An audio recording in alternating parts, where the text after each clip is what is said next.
Tennessee boat raced LSU yesterday. There are no two ways about this. We were supposed to be at this game. We weren't. Seems LSU really wasn't at this game either.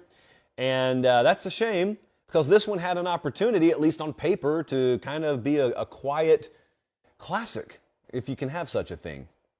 I saw that look in some of your eyes last week, and I saw that look in some of your eyes yesterday when the dust settled and you saw 40-13, the final in favor of Tennessee. You had that look. And that look is like if you were to walk outside your office tomorrow and there's this giant pallet of cash on the sidewalk. What would you do? And let's just say there's a sign that says, free to a good home. What would you do? You wouldn't run up to that pallet and start grabbing those bills. You'd do like I would. You'd look to the left, you'd look to the right, you'd look up, and you'd wonder, what's the deal? Well, imagine staring at that pallet of cash and wondering, all right, what's the catch? Meanwhile, some guy pulls up with a U-Haul and a forklift and loads the pallet into that U-Haul, whistling the whole time, lowers the back, and drives away, and he gets all the money. How would you feel? You would feel like you just missed a great opportunity. A lot of you saw Tennessee -3 or even -3.5 last week, -2.5 at some points, and you thought it was too good to be true. There's no way they're giving me this free money. And then other people took Tennessee -2.5, 3.5, and took it to the bank, and you were left after a 40-13 beatdown yesterday saying, how could I have let this pass me by? I know that because I asked myself the same thing. We picked Tennessee to win. We picked them to cover. We did not put it on the Ramen Noodle Express. And look, the Ramen Noodle Express had a great day yesterday, but it could have been greater. And we let it slip through our fingertips. I guess what I'm trying to say is Tennessee is who we thought they were, and we let them off our hook. It would piss Denny Green off. It pisses me off. So reality came into focus pretty early in this game.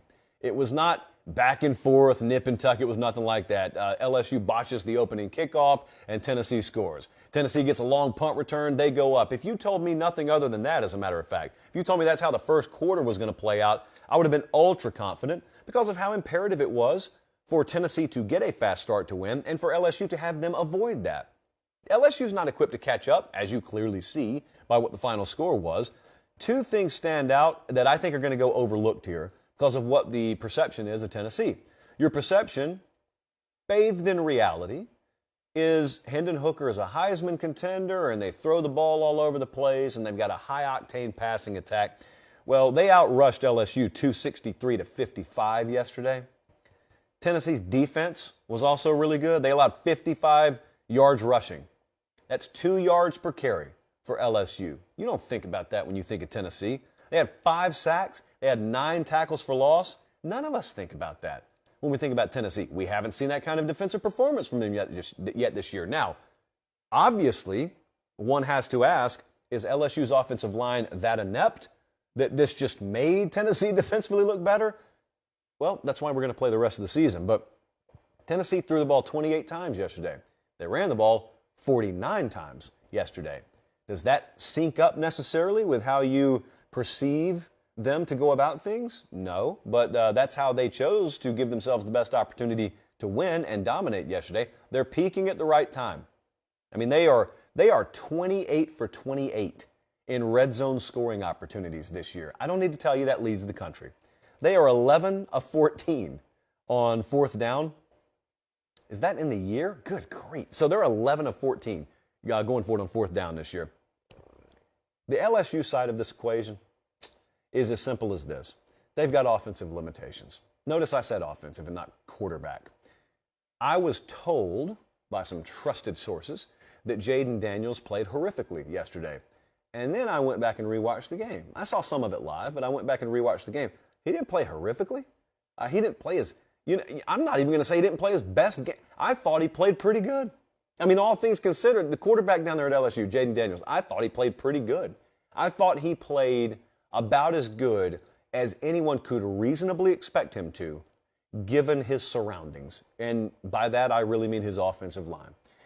And so they've got offensive limitations. I had one particular LSU buddy that I talked to that is a quarterback expert. It's just no one knows it. And he was saying this would be different if we put Nuss in, if we put Garrett Nussmeier in. And I'm asking him, how's that? Like, what offensive line is he over there warming up with that he's going to bring onto the field? What's happening there? They said, well, Nuss will throw the ball all over the middle of the field. You know, he'll push it down the field. Who told you he's going to have time to do that? I thought Nussmeier was going to win the job. So I'm not anti-Nussmeier, but either Brian Kelly has no clue what he's doing, and Mike Denbrock over there, look, you guys can cast aspersions if you want on Denbrock. I'm saying Brian Kelly's the one who makes the decisions there. Either he's just playing Jaden Daniels to spite message boards and Twitter, or he knows what he's doing with his team and he's playing the guy that gives him the best chance to win. That includes yesterday. I think he's standing on that sideline and looking out there and seeing the same thing I saw when I watched the replay. And that is an offensive line getting caved by a defense that really doesn't have that reputation. So with that in mind, I don't think he believed that a change at quarterback was really going to change much of anything. Guys, thanks for watching Late Kick. Make sure to leave a comment. I love interacting with you. But most of all, please like the video and subscribe to the channel. That's how we keep all of this free.